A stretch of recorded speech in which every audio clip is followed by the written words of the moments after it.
This is the other type of trig equation that's got a sine and a cos in it.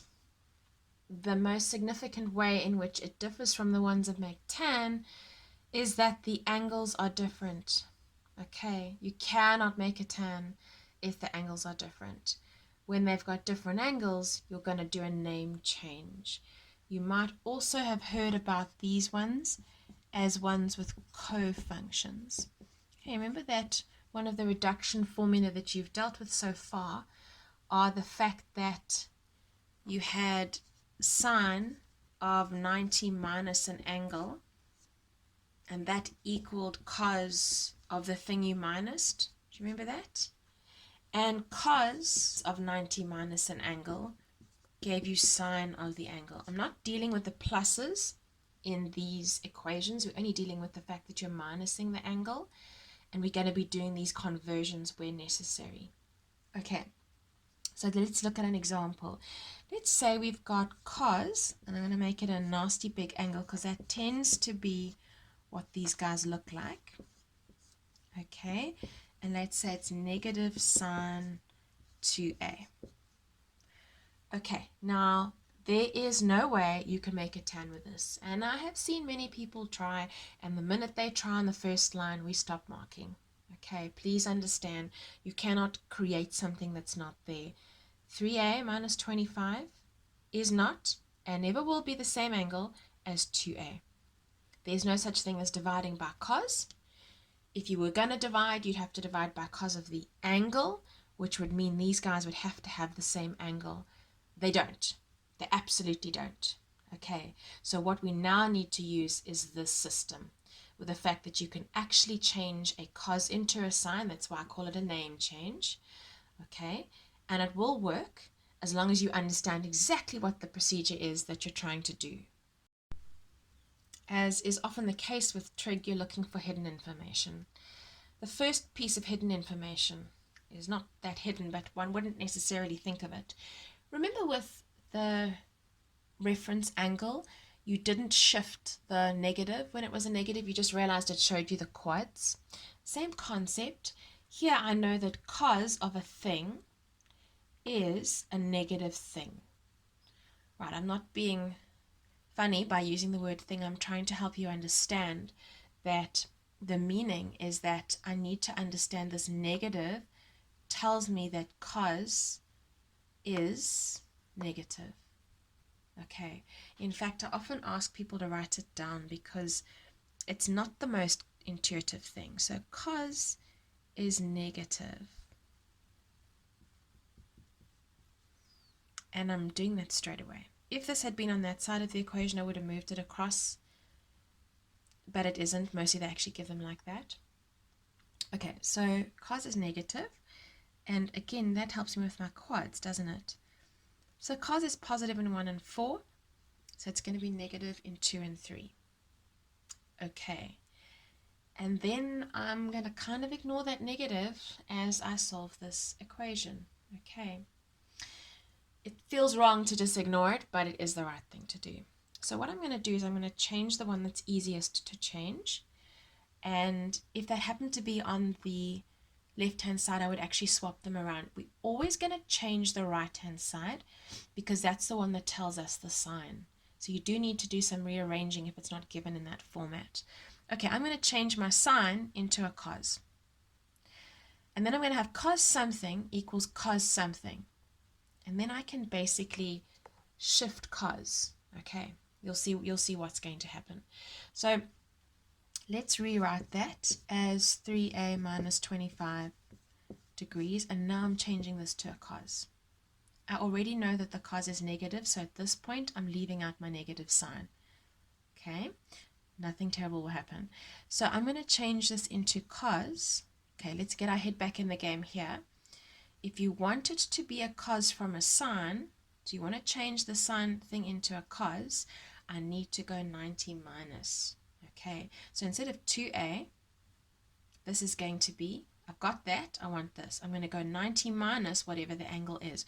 So it's going to be 90 minus 2a. Okay. Right, now think it through. cos thing 1 equals cos thing 2. They're equal. These are the same thing. Okay, get that in your head. These are the same thing. So I'm going to shift cos in my head. I'm actually not doing anything. I'm just going to do this. And I want to quickly correct what you might be thinking.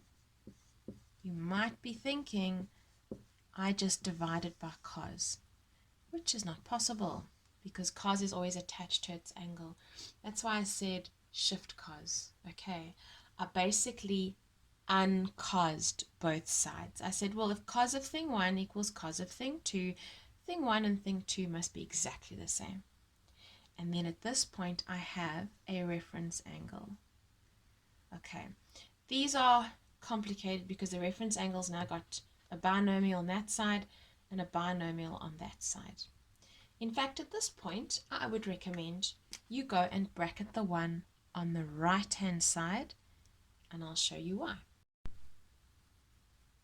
Okay, so from the reference angle phase, we always then go into the quads. Do you remember what the quads were? Do you remember how we got them? We got them from the sign. Okay, we were told that cos is negative, so we were dealing with quads 2 and quads 3. Okay, so let's go there. If I go to quad 2 is the 180 minus quad. So this is going to require a little bit of algebra. Okay, so in quad 2, copy and paste the left like we've done before. It's just that the left has got a binomial in it, so it feels a bit more complicated. So I'm going to say 3a minus 25 degrees. Okay, now it was supposed to be quad 2 is 180 minus the reference angle, minus the thing on the right, minus the binomial, right? Okay, that's why we bracket. I'm going to minus the whole thing. That's why I'm saying algebra. Okay, plus, okay, what was it? It was a cos. Remember, I uncosed both sides, so it's going to be K360. All right, if anybody asks you for specific answers in a question like this, they are being quite cruel. It's possible, but I really haven't seen very many at all. Right now, we're basically just dealing with the algebra. Okay, so I'm going to say 3a multiply in this negative and basically solve the equation just using algebraic methods. Okay, so let me keep that 25 that side. Let's go 180 minus the 90 plus the 2a plus K360. And you'll see there's going to be quite a mission of adding and subtracting like terms. 3a and the 2, I'm going to minus that on the left-hand side, right? Which, interestingly, gives me something quite straightforward. I end up with just a. And then if I take the 180, I minus 90, and then I plus 25, I'm going to get 115. I haven't done anything to that yet. And I'm not going to do anything to the K360 simply because there wasn't like a 3a or a 2a here, so I don't have to go and divide the 360 as well. So in terms of general solution, I'm now done, and I can move on to quad 3. Quad 3 is the 180 plus, so I'm going to do the same thing I did in quad 2, excepting go 180 plus. So I've got my 3a minus 25, and I have 180 degrees plus. I can put the bracket in, but when I'm adding a bracket, it doesn't really make any difference. It'll just be an extra step later. Okay, K360, because it is cos. Didn't include the k as an element of integers. Let me stick it up here. K is an integer. All right. Okay, and again, it's a whole bunch of algebra, but. Here, I've got 3a and 2a.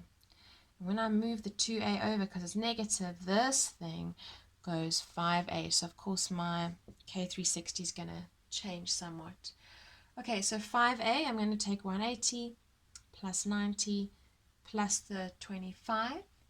And that gets me to 295 degrees plus K360.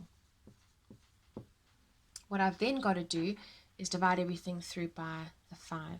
Okay, so then dividing by 5, I'm going to have A equals 59 degrees plus K, and this is going to seem really strange, K72, but that is my general solution.